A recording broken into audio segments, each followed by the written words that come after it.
चलिए स्टार्ट करते हैं क्लास 10th का मैथ। फर्स्ट चैप्टर है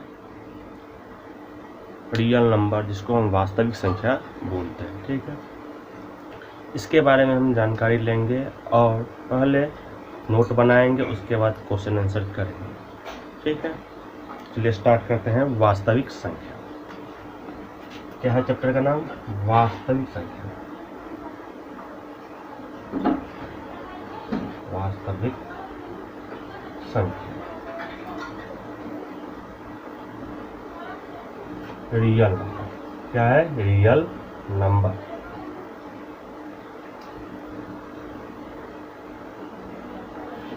इसको जानने से पहले हमको जानना होगा कि संख्या क्या होता है। ठीक है, तो संख्याएं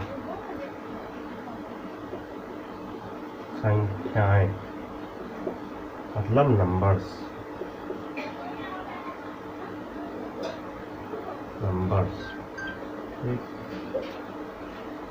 ये नंबर्स क्या होता है? नंबर एक संकेत होता है। क्या होता है? नंबर एक संकेत होता है जो किसी एक विशेष मान को दर्शाता है।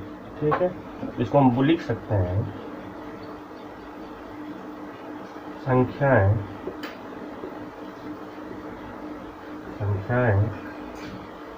एक संकेत होता है जो एक विशेष मान को दर्शाता है। ठीक है, दर्शाता। ठीक है, नंबर कुछ भी हो सकता है, एनीथिंग। एग्जाम्पल के तौर पर देख लेते हैं, जैसे -2, 3/4, 5, √4, so on। 0 भी हो सकता है। ठीक है, ये सभी हो गया संख्याएं। अब समझते हैं संख्या कितने प्रकार के होते हैं। ठीक है, तो संख्या 2 प्रकार के होते हैं। कितने प्रकार के होते हैं? 2 प्रकार के। दिख रहा है? एक होता है वास्तविक संख्या, जिसके बारे में पढ़ने वाले हैं। वास्तविक संख्या, रियल नंबर। दूसरा होता है काल्पनिक संख्या। क्या होता है? काल्पनिक संख्या, इमेजिनरी नंबर।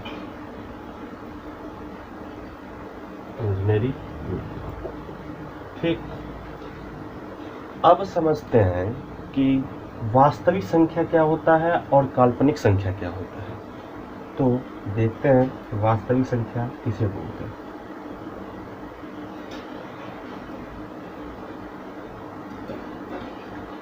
पहले समझ लेते हैं कि वास्तविक संख्या है क्या। वास्तविक संख्या हमें वास्तविक मान देता है। क्या देता है? वास्तविक मान देता है। ठीक है, तो इसका परिभाषा लिख लेते हैं। वैसी संख्या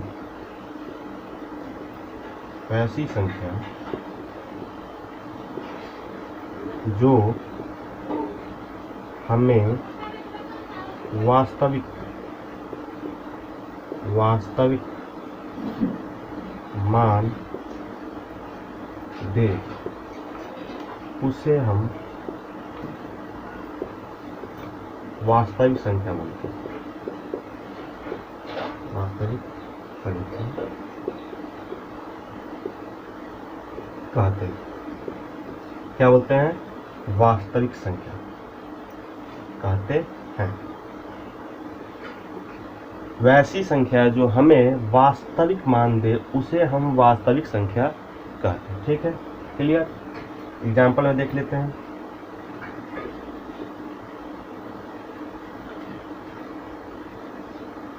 -2,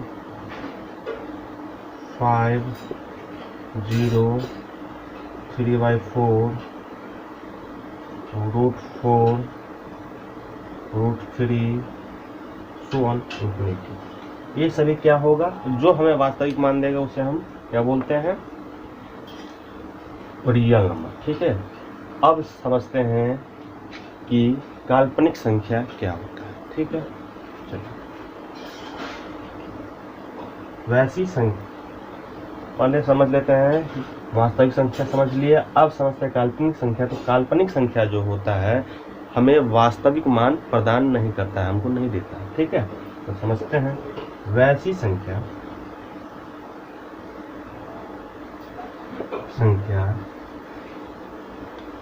जो हमें वास्तविक मान ना दे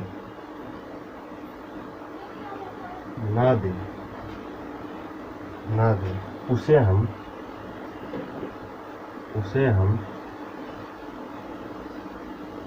काल्पनिक, उसे हम नहीं छोड़ेंगे, उसे काल्पनिक संख्या बोलते हैं। काल्पनिक संख्या कहते हैं। ठीक है, काल्पनिक संख्या क्या होता है, वैसी संख्या जो हमें वास्तविक मान न दे उसे हम काल्पनिक संख्या कहते हैं। एग्जाम्पल से समझते हैं। √(-1), √(-2), सो ऑन, ये हो गया काल्पनिक संख्या। इसके बारे में खास चीज़ और एक चैप्टर है जो 11th में है, उसका नाम है कॉम्प्लेक्स नंबर, उसमें पढ़ेंगे। ठीक है, ये रूट उसमें जब जाएंगे तो पता चलेगा कि √(-1) का वैल्यू आई होता है। आई क्या होता है, तो आई एक आयोटा है। ठीक है, आयोटा होता है, क्या होता है, आयोटा। ठीक है, इसके बारे में डिटेल में बाद में पढ़ेंगे क्लास 11th में, जो कि एक चैप्टर है। उस चैप्टर का नाम है कॉम्प्लेक्स नंबर। ठीक है, चलिए अब समझते हैं। हमको पढ़ना इस लेसन में है वास्तविक संख्या के बारे में, जबकि मेरा हेडिंग ही है वास्तविक संख्या। ठीक है, वास्तविक संख्या तो समझ में आ गया क्या होता है, लेकिन एक और चीज़ है जिससे हम जान सकते हैं कि वास्तविक संख्या होता क्या। एक होता है जो हम संख्या रेखा पर दर्शा सकते हैं। क्या कर सकते हैं, एक नोट लिख, एक पॉइंट और लिख लेते हैं। वैसी संख्या छोड़ देते हैं। वास्तविक संख्या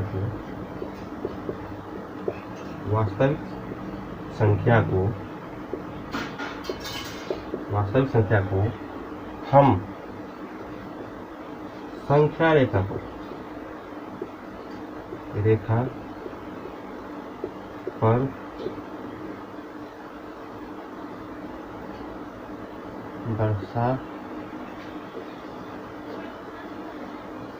रेखा पर दिखा सकते हैं।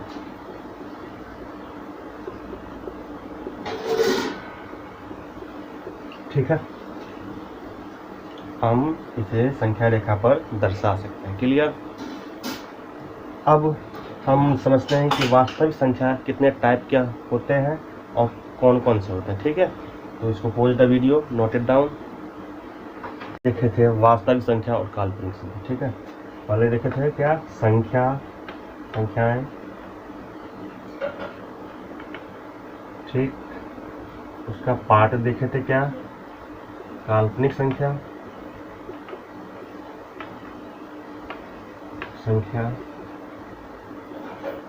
और एक देखे थे वास्तविक संख्या।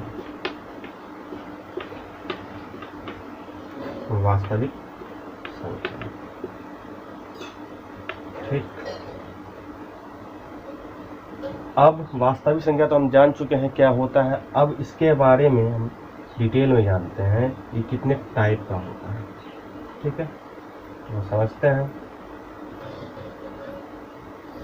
वास्तविक संख्या 2 प्रकार की होती है। कितने प्रकार के होते हैं, 2 प्रकार के। समझते हैं क्या क्या होता है। परिमेय संख्या, परिमेय संख्या, और दूसरा होता है अपरिमेय संख्या। अपरिमेय संख्या, पहला होता है परिमेय संख्या, दूसरा होता है अपरिमेय संख्या। क्लियर? परिमेय संख्या को इंग्लिश में क्या बोलते हैं? Rational number. Rational number. Clear? और इसको बोलते हैं irrational number. Irrational number. Clear?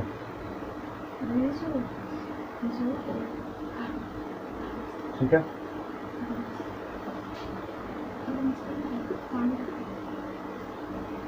आप समझते हैं परिमेय संख्या होता क्या है और अपरिमेय संख्या होता क्या है। तो समझते हैं परिमेय संख्या, वैसी संख्या जो p बाई क्यू के रूप में लिखा जा सके और p और q पूर्णांक हो और q नॉट इक्वल टू 0, उसे हम परिमेय संख्या बोलते हैं। ठीक है, लिख लेते हैं इसका डिफिनेशन। वैसी संख्या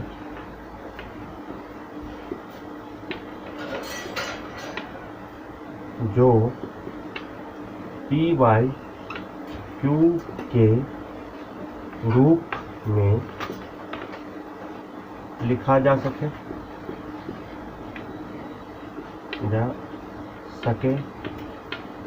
और p और q पूर्णांक क्या हो? p और q पूर्णांक है और q नॉट इक्वल टू, क्या होता है? q not equal to 0। ठीक है, अब समझते हैं इसके बारे में डिटेल में। ठीक है, एग्जाम्पल समझते पहले। बोल रहा है वैसी संख्या जो p बाई क्यू के रूप में लिखा जा सके। पहले समझते हैं कि p बाई क्यू होता क्या है। p बाई क्यू होता क्या है, तो देखते हैं। हमें इस परिभाषा से 3 स्टेप को बना सकते हैं। पहला स्टेप है p बाई क्यू के रूप में लिखा जाना। दूसरा स्टेप बोल रहा है कि p और q पूर्णांक हो। ठीक है, तीसरा स्टेप बोल रहा है q नॉट इक्वल टू 0। क्या हो? q not equal to 0। अब समझते हैं p और q होता क्या है। वास्तव में p और q एक वेरिएबल है। क्या है? वेरिएबल मतलब चर पद है। अब इसका मतलब होता है अंश बटे हर में लिखा जाना। ठीक है, इसमें लिखा जाना अंश बटे हर, डिनोमिनेटर बाय नोमिनेटर। ओके, और p और q पूर्णांक हो। तो पूर्णांक हम किसे बोलते हैं? नॉर्मली हम जानते हैं कि ऋणात्मक संख्या और पूर्ण संख्या का सम्मेलन को ही हम क्या बोलते हैं? पूर्णांक बोलते हैं। क्लियर? जिसे हम संख्या रेखा पर भी दर्शा सकते हैं। इतना चीज समझ में आया? अब एग्जाम्पल से समझते हैं इस चीज को। इतना डिटेल में बोल रहा है अंश बट्टे हर में होना चाहिए, तो 5/2 ये अंश बट्टे हर में है। और p और q क्या है? पूर्णांक है और q नॉट इक्वल टू 0 है। क्या है? q not equal to 0। तो ये क्या हो जाएगा? परिमेय संख्या हो जाएगा। 1/2 एक परिमेय संख्या है, 0 एक परिमेय संख्या है, -1 एक परिमेय संख्या है, -1/2 एक परिमेय संख्या। सो जितना भी संख्या होगा सभी परिमेय संख्या होगा। ठीक है, लेकिन ये p बाई क्यू के रूप में लिखा जा सकता है और p और q पूर्णांक हो और q नॉट इक्वल टू 0। ठीक है, अब समझते हैं कि पूर्णांक ये अंश बटे हर में हर जो है सो 0 क्यों नहीं होना चाहिए, ठीक है। एक चीज एग्जाम्पल यहाँ पे लेते हैं, 0 नहीं होगा। 5/0 क्या ये परिमेय संख्या है, या ये बता दीजिए हमको कि 5/0 जो है सो डिवाइड हो सकता है, 0 से 5 डिवाइड हो सकता है? नहीं, ये कभी भी डिवाइड नहीं हो सकता है, ये इन्फिनिटी हो। क्या होगा? इन्फिनिटी होगा। मतलब कभी भी 0 से हम कोई भी संख्या को डिवाइड नहीं कर सकते, लेकिन 0 को किसी भी संख्या से डिवाइड करेंगे तो 0 होगा। जब हम किसी संख्या को 0 से जब डिवाइड नहीं कर सकते हैं तो वो संख्या ही नहीं होगी। बस क्लियर? अब समझ आ गया हो कि नीचे में 0 क्यों नहीं रखा जाता, मतलब क्यों 0 क्यों नहीं होता है, इसको हम हर बोलते हैं, नोमिनेटर बोलते हैं, ठीक है। चलिए इसको नोट कर लीजिए, इसके बाद आगे बढ़ते हैं। चलिए अब देखते हैं अपरिमेय संख्या। क्या देखते हैं? अपरिमेय संख्या। वैसी संख्या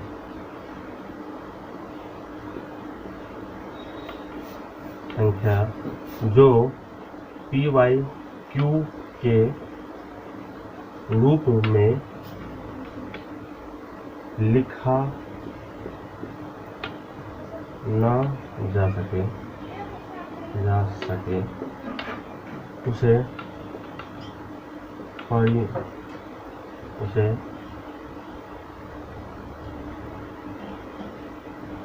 जा सके और P और Q क्या हो? P और Q पूर्णांक हो, और Q नॉट इक्वल टू 0, ठीक है। Q नॉट इक्वल टू 0 समझते हैं। इसका 3 स्टेप है जो परिमेय संख्या का था। फर्स्ट स्टेप, P और Q के रूप में नहीं लिखा जाना,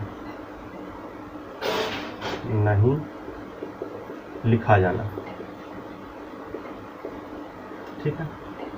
दूसरा स्टेप है P और Q क्या हो? पूर्णांक हो। तीसरा step Q not equal to 0, ठीक है। अब देखते हैं क्यों नहीं लिखा जा सकता है। एग्जाम्पल,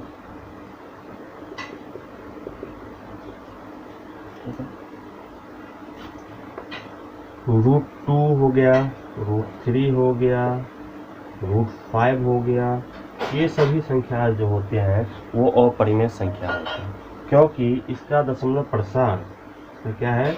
√2 का दशमलव प्रसार देखते हैं तो 1.414 समथिंग आता है, ठीक है। इसका हम दशमलव प्रसार नहीं कर सकते हैं, इसके बारे में दशमलव प्रसार के बारे में पढ़ेंगे, ठीक है। नॉर्मली यही अभी जानना है कि ये संख्याएं क्या होते हैं? अपरिमेय होते हैं, ठीक है। जिसे हम P/Q के रूप में नहीं लिख सकते हैं, और P और Q पूर्णांक है बट और Q नॉट इक्वल टू 0 भी है, लेकिन इसे हम P/Q के रूप में नहीं लिख सकते, इसी कारण से यह अपरिमेय संख्या कहलाएगा, ठीक है। चलिए इसको आप नोट डाउन कर लीजिए। इसका समझाते हैं दशमलव प्रसार। परिमेय संख्या का दशमलव प्रसार। परिमेय संख्या का दशमलव प्रसार शांत होगा, शांत या अशांत आवर्ती होगा। क्या होगा? शांत या अशांत आवर्ती होगा। जबकि अपरिमेय संख्या में देखते हैं, अपरिमेय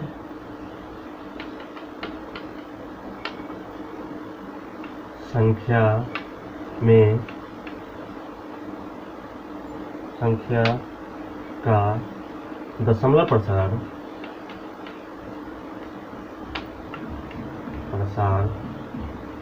क्या होगा, अशांत अनावर्ती होगा, अशांत अनावर्ती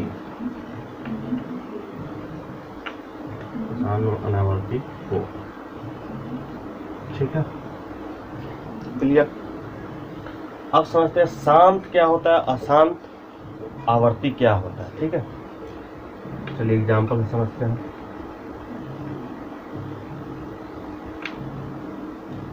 यहाँ पे हम ले लिए 1 पॉइंट, तो फिलहाल 1/7 ले लेते हैं।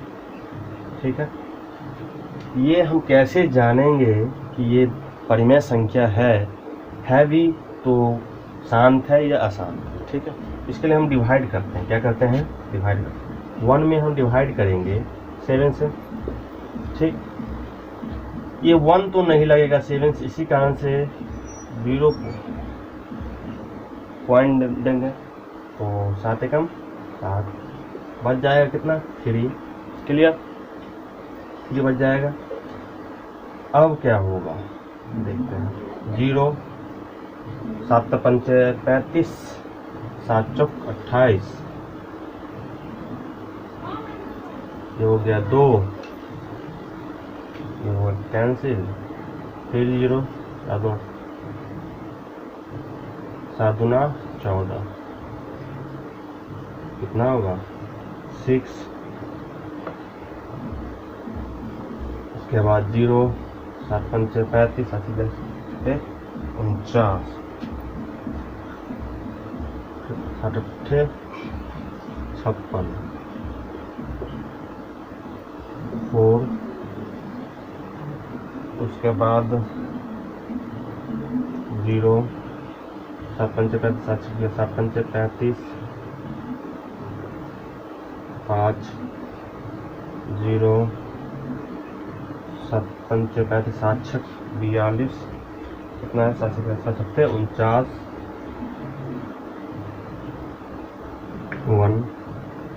1 हो गया। अब 7 एकम 7। अब फिर से देखिए, यहाँ से लेकर के यहाँ तक का संख्या दोबारा रिपीट हुआ। क्या होगा, यहाँ से लेकर के यहाँ तक का संख्या दोबारा रिपीट हुआ। तो देखते हैं, इसको लिख लेते हैं, इसको मिटाते हैं।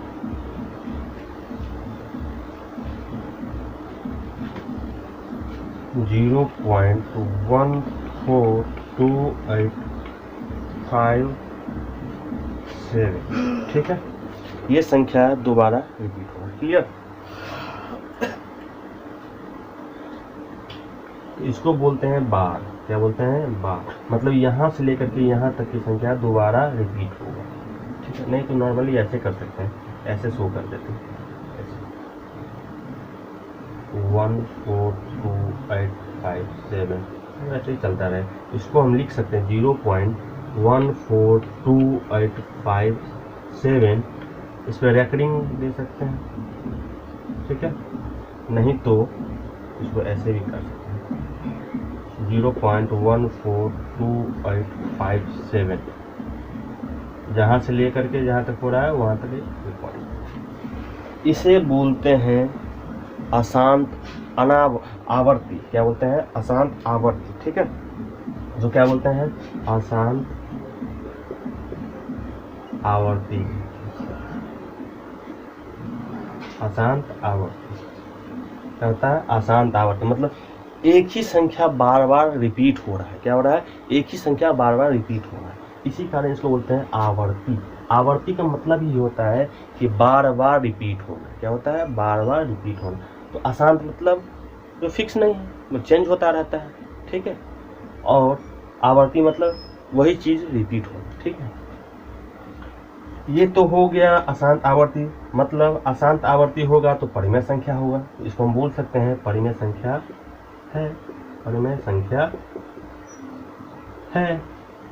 ठीक है, अब एक और एग्जांपल लेते हैं, शांत 1/8।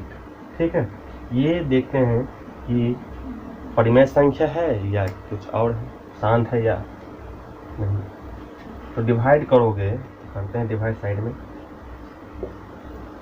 8 से, ठीक है। 8 एकम 8, 2 बच गया 0, 8 दूना 16, 4 0, 8 पंचे 40। मतलब ये कुछ सीमित डिजिट जाने के बाद फुल्ली कट गया। शेष फल रिमाइंडर जब हमको 0 मिल गया, क्या मिल गया? रिमाइंडर हमको 0 मिल गया। इसका मतलब ये संख्या रिपीट नहीं हो रहा है, इसी कारण इसको बोलेंगे शांत। क्या बोलेंगे? शांत। जब ये शांत हो जाएगा, ठीक है, ये बार बार रिपीट नहीं करेगा, शांत हो जाएगा, तो हम इसको बोलेंगे परिमेय संख्या। परिमेय संख्या, ठीक है। क्लियर? कोई डाउट? इतना नोट डाउन कर लें, उसके बाद समझते हैं परिमेय अपरिमेय संख्या का दशमलव प्रसार। चलिए,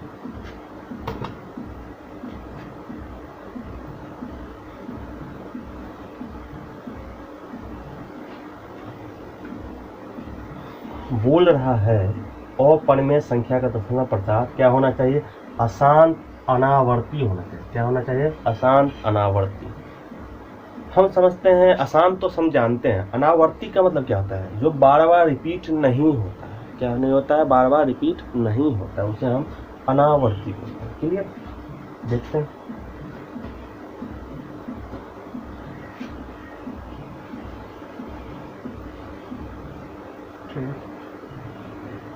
√2 ले लेते हैं। क्या लेते हैं?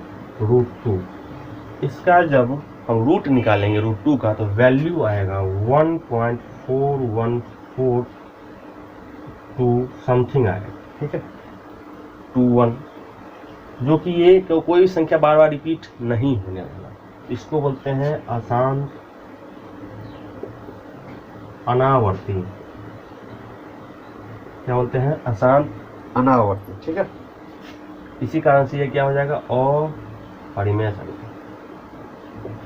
संख्या है। ये तो हो गई। अब हम जानते हैं, इसको लिख ले पानी, pose the video noted down, इसको मिटा दें। अपरिमेय संख्या का दशमलव प्रसार समझ चुके हैं।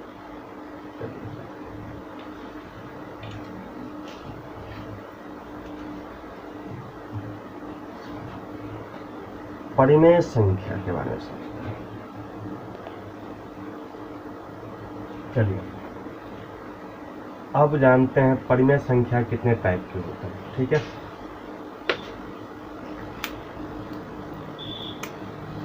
एक होता है भिन्न, दूसरा होता है पूर्णांक। क्या होता है? भिन्न और पूर्णांक। इसको फ्रैक्शन बोलते हैं, फ्रैक्शन। इसको बोलते हैं इंटीजर।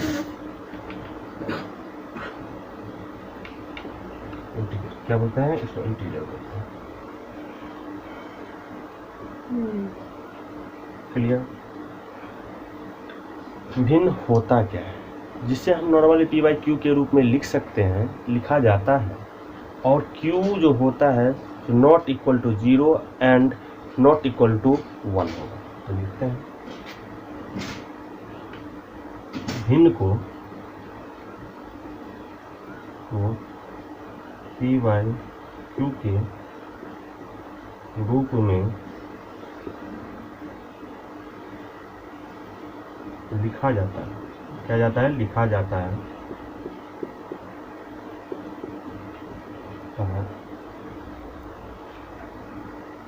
और q not equal to 0 and 1, ठीक है। कितना चीज समझ में आया? तो यहाँ पे हम नॉर्मली जानते हैं कि p और q क्या है?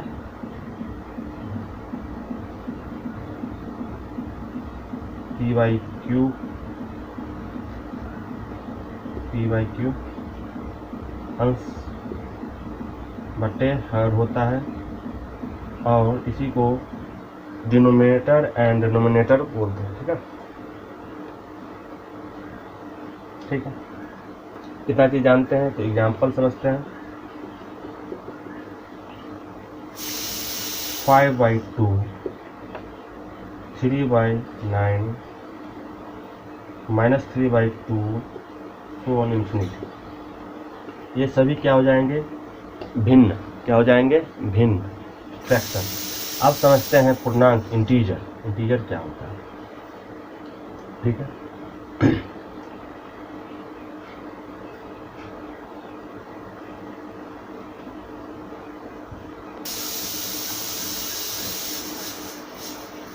पूर्णांक वह संख्या है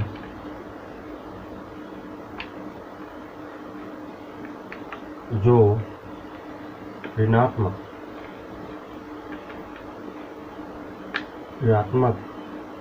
और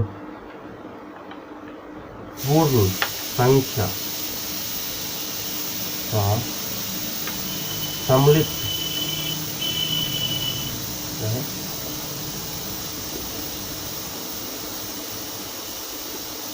सम्मिलित रूप, सम्मिलित रूप। दूसरा पॉइंट भी बोल सकते हैं क्या? पूर्णांक वह संख्या है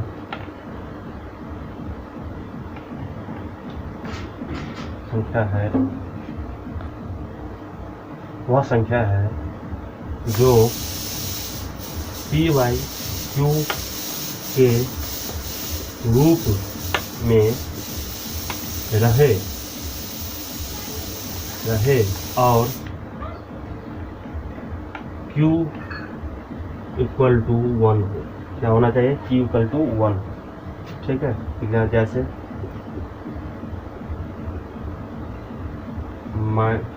-3, -2, -1, 0, 1, 2, 3, ये सभी क्या हो जाते हैं? पूर्णांक हो जाते हैं। क्या हो जाते हैं? पूर्णांक।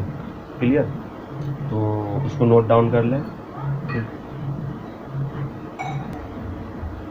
अब समझते हैं पूर्णांक कितने टाइप के होते हैं।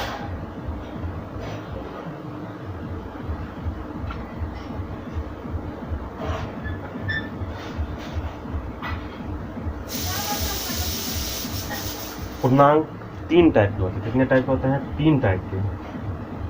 पहला होता है धनात्मक पूर्णांक।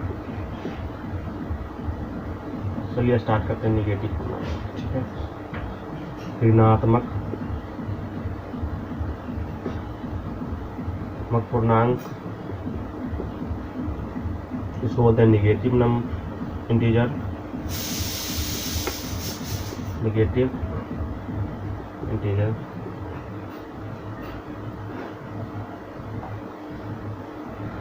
दूसरा होता है शून्य पूर्णांक। क्या होता है? शून्य पूर्णांक, 0 इंटीजर। ठीक है। तीसरा होता है धनात्मक पूर्णांक।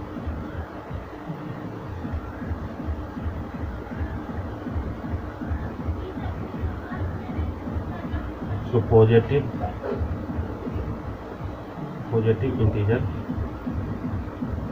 इंटीजर बोलते हैं। ठीक है, अब समझते हैं निगेटिव में क्या सब आता है। -1, -2, -3, -4, तो माइनस के जितने भी संख्या होंगे वो सभी इसमें आते हैं। ठीक है, और 0 में क्या होता है? नॉर्मली 0 ही होता है। क्या होता है? 0। और धनात्मक पूर्णांक का एग्जाम्पल क्या है? 1, 2, 3, 4, तो इन्फिनिटी। ठीक है,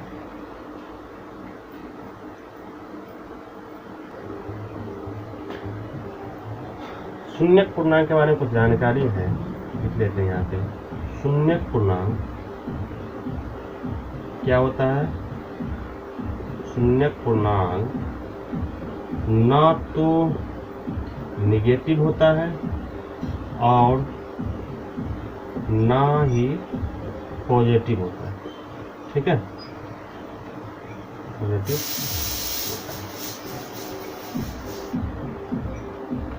क्लियर। अब हम धनात्मक पूर्णांक को देखते हैं कि ये 1 2 3 सो ऑन इन्फिनिटी जा रहा है। क्या हम इसको प्राकृत संख्या बोल सकते हैं, नेचुरल नंबर बोल सकते हैं? जी हाँ, बोल सकते हैं। इसका नाम दूसरा क्या हो जाएगा, या प्राकृत संख्या। क्या होगा, प्राकृत संख्या, ठीक है, नेचुरल नंबर, नेचुरल नंबर, ठीक है। क्या होगा, नेचुरल नंबर, नेचुरल नंबर, जान गए। क्लियर। अब समझते हैं क्या, जब हम जीरो पूर्णांक मतलब शून्यक इंटीजर को हम प्राकृत संख्या से हम ऐड करेंगे, सम्मिलित करेंगे, तो इस ये दोनों मिलकर के बना देंगे एक नया संख्या, जिसका नाम होता है पूर्ण संख्या। जीरो इंटीजर एंड प्राकृत संख्या मतलब नेचुरल नंबर का सम्मेलन बना देगा एक नया नंबर, जो इसका नाम है पूर्णांक, पूर्ण संख्या। क्या है, पूर्ण संख्या, इंग्लिश में होल नंबर। क्या है, होल नंबर। क्लियर। इतना चीज समझ में आया? तो pause the video, noted down. और ये क्लास आज के लिए इतना ही।